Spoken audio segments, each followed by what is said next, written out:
So this girl, she seemed to have this way of thinking that really made sure that people in her life knew that she cared about them, and that they were seen and that they were loved. And I just like that she was even that organized to do that, because actually there is a level of conscientiousness to be orderly that way in order to make those things happen, that we think, oh, I wish I was that kind of friend and that kind of person. And some things that came to me as far as when she said that, and that's what's great when you hear other people, and I'm so grateful people share their goodness, because then it helps me think of ways I could share my goodness that might not even be what she said. And what she had said sparked an idea in me that every time I go to church, I email or text or tell someone vocally how I appreciated that talk or that testimony, or that they actually helped my kid. They taught the lesson to my kid in primary, and they actually were the person to do that, and just really making that more of a Zion-like feeling in our congregation.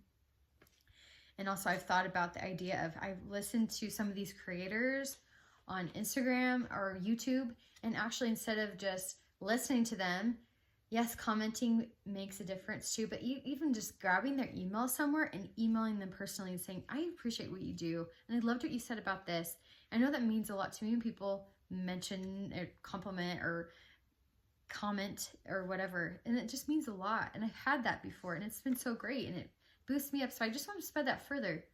Like, it matters to them, and they do way more than I do. I don't even do anything really that special here, and all the research, whatever they do, you know, and editing. And so I just thought, if we're a little bit more intentional about how we're going about helping build others up, that's how we're bringing other people closer to Christ. Because we're, like I had mentioned before, we got to strengthen vertically this way. And how do we do that? It's just any ideas that you spend time with each other, you're giving praise and love, you're paying attention to what they need.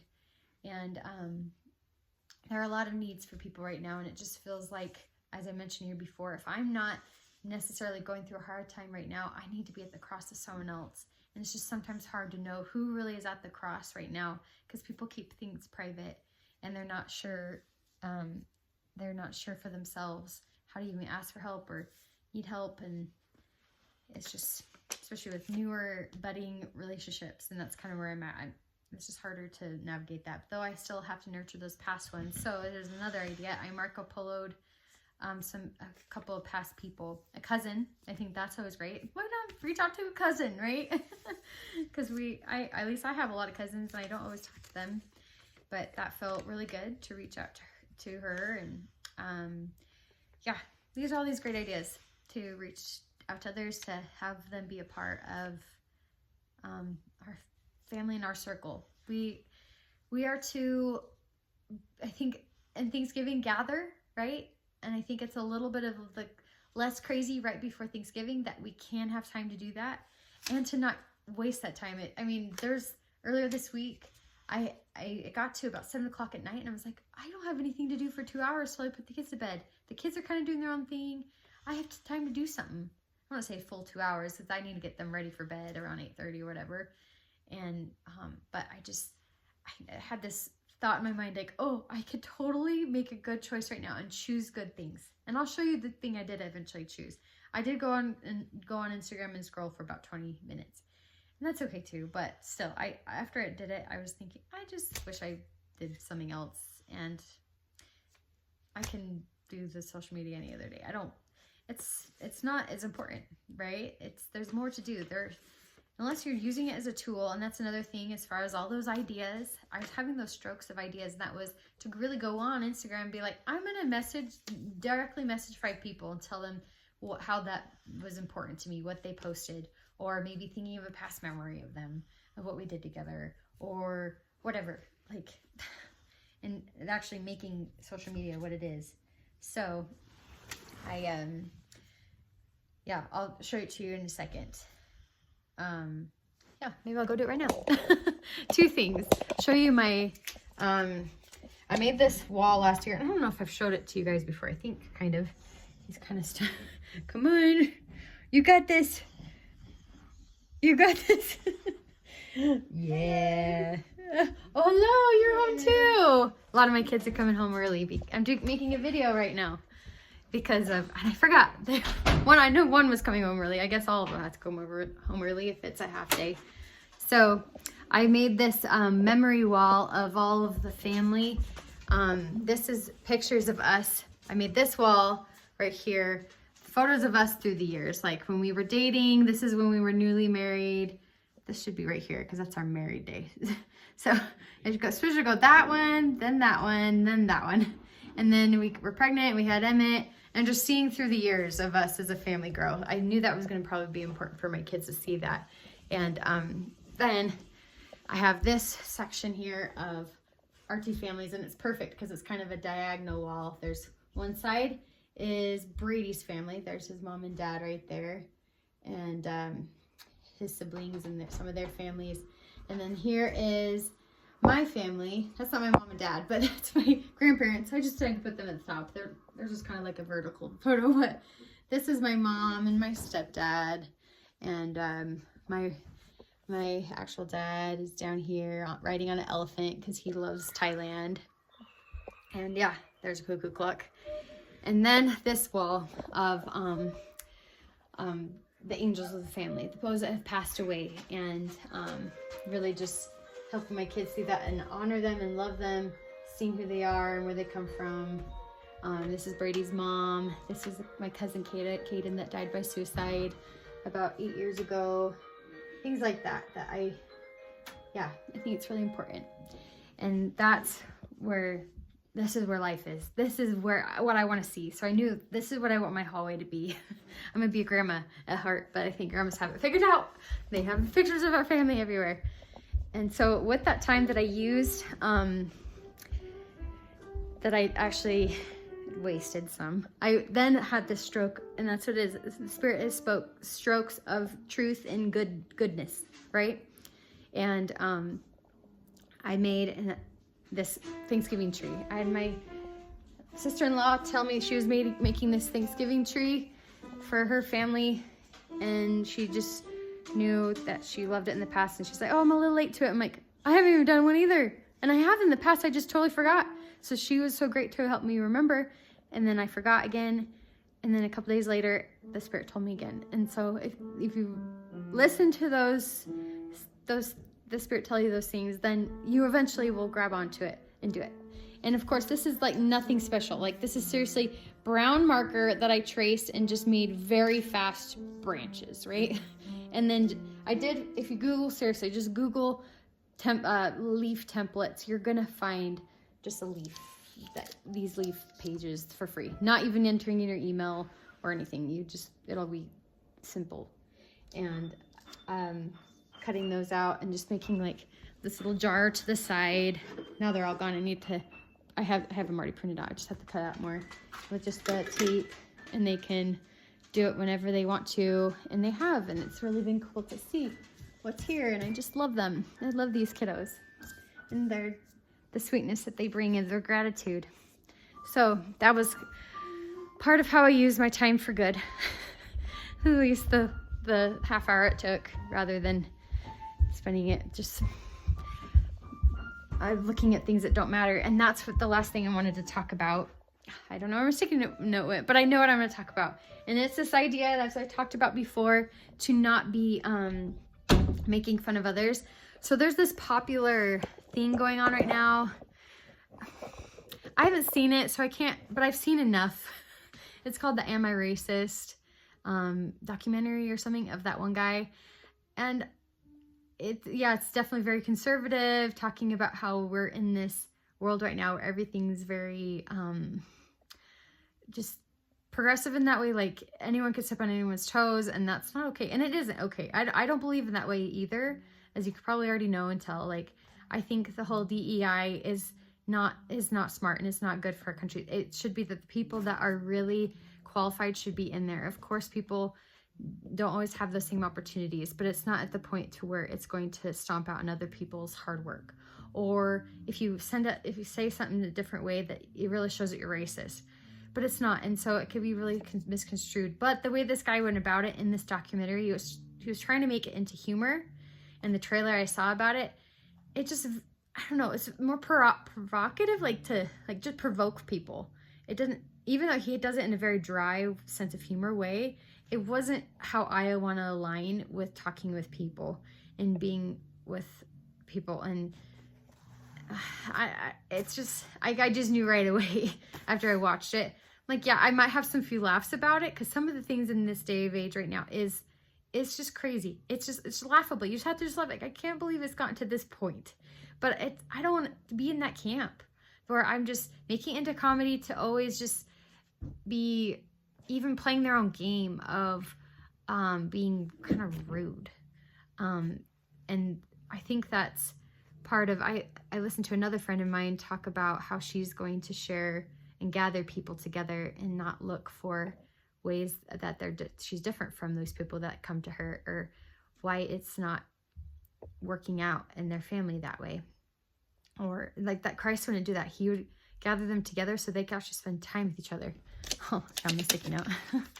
And she said it a lot better than I am, but it's just, yeah, looking for differences right now. And it's funny, it's even happening in the LDS community of even podcasters and second coming people that are trying to talk about these things. Like, I just can't believe that it gets to that point, even to where people want to be divisive. Even we're definitely living in this day of age, just like the Book of Mormon. Even the followers of Christ were kind of dividing, but finding more of the connections.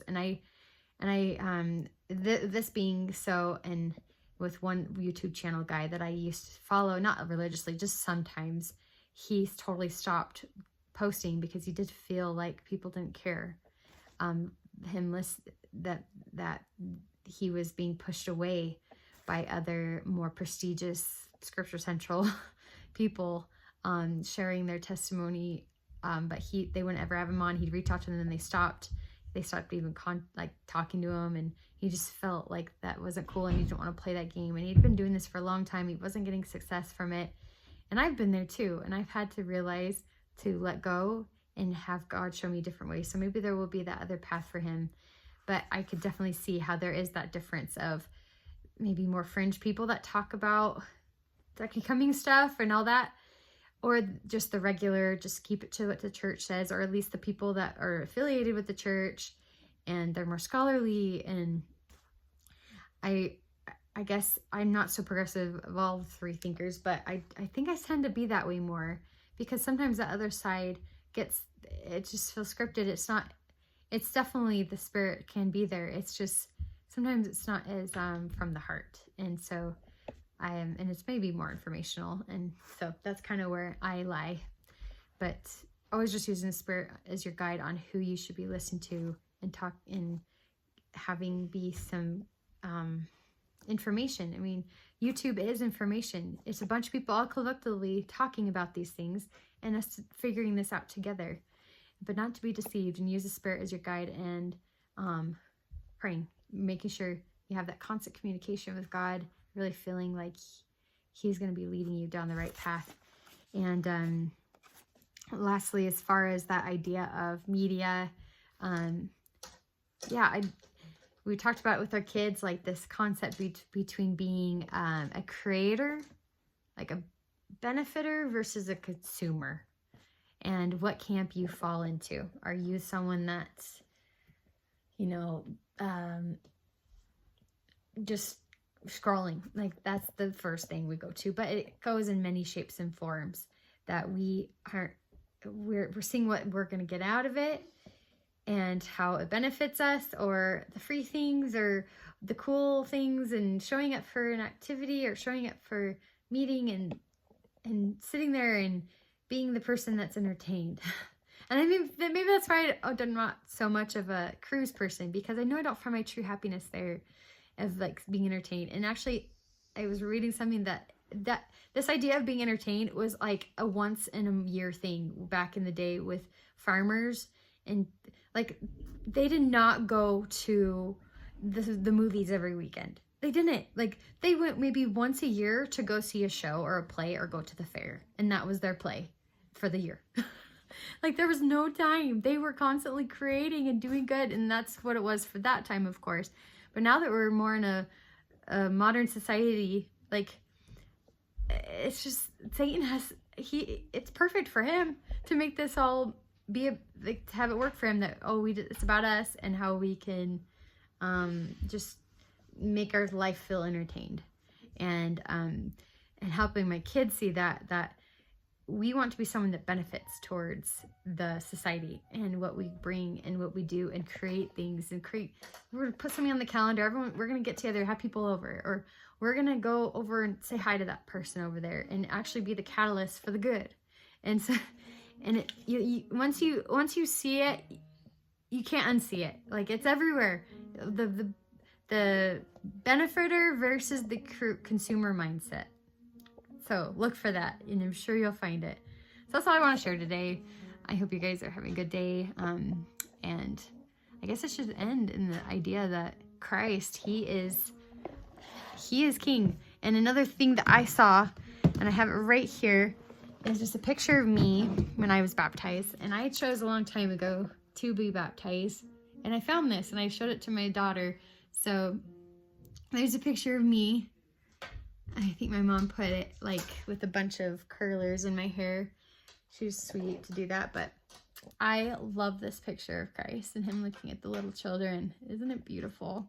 My daughters actually have this picture in their room too, and I think it was given to me by my mom.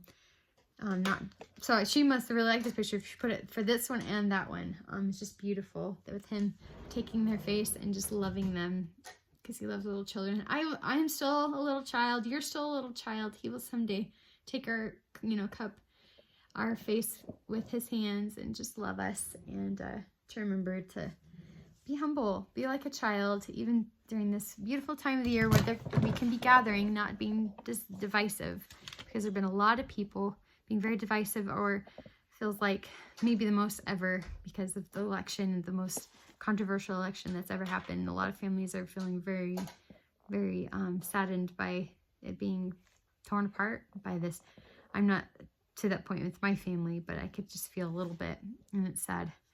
But just keep in mind, he loves when you are creating and making others feel loved, and you're bringing them closer to him through your actions of these ideas and the strokes of the Spirit coming in your mind on how to do better and how to create more of a Zion-like place.